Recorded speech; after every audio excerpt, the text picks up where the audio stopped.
You're listening to the Batuta Advocates Weekly News Wrap on Desert Rock FM 96.5. Welcome back to the Batuta Advocate Weekly Bulletin. You're joined by myself, Clancy Overall, Errol Parker, and newsreader Wendell Hussey. How are we all, gentlemen?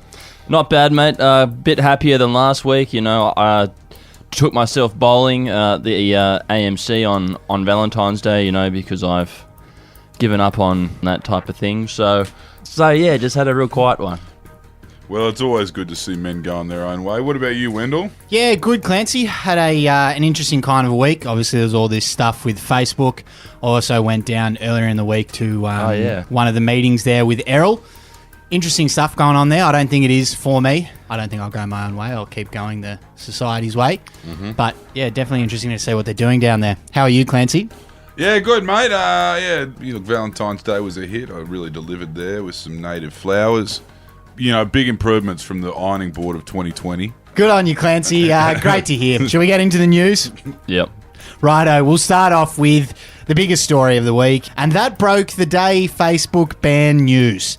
And the headline on it reads, report, not a bad day for someone trying to duck questions about his staff committing rape. Yes, on Thursday, the nation woke up to the big news. And that was, news had been taken off Facebook. All Australian publishers, including the likes of the Newcastle Jets and the Bureau of Meteorology, were banned. And while this was cause for concern for the government, who were under fire for botching the media code, there was a silver lining. Indeed, Clancy, because it took a bit of the heat off the Prime Minister and his cabinet, who were under heavy fire for the fact that one of their staffers was sexually assaulted inside Parliament House, and they handled it appallingly, with seemingly no empathy whatsoever.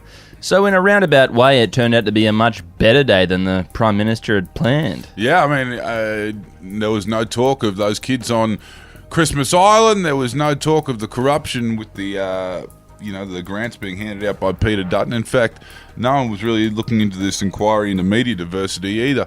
Family court got abolished. You know, a lot of news stories that the Prime Minister didn't want to have to be asked questions about. Because all he was being asked about was Facebook, and it was a problem he had to solve. And he actually turned to his wife for help on the issue. Jenny reportedly told the Prime Minister to look at the Facebook changes as if his own daughters were independent newspapers. That's right, facing the prospect of an angry media industry who now had one of their biggest traffic sources taken away, Scott has turned to the nation's new empathy consultant, Jenny. Yes, his wife Jenny, of course, told him to think about the Parliament House sexual assault in the context of a father who has young women in his life who are emotionally important to him. And that allowed him to understand the situation and sympathise with his former employee. And after the success of that, Jenny then told Scott to think about these independent publishers who didn't get a payout from Google and have been banned from posting on Facebook like they were his daughters. Something that is important to a man like him. Certainly an interesting way of tackling that problem. There was some feel-good news out of this saga, though, and that was about Melbourne's African gangs slowly transforming into African picnics as Facebook bans the Herald Sun. Yes, the horrifying scourge of Sudanese and Ethiopian teenage gangsters wreaking havoc in Melbourne's public spaces has seemingly vanished over the last few days.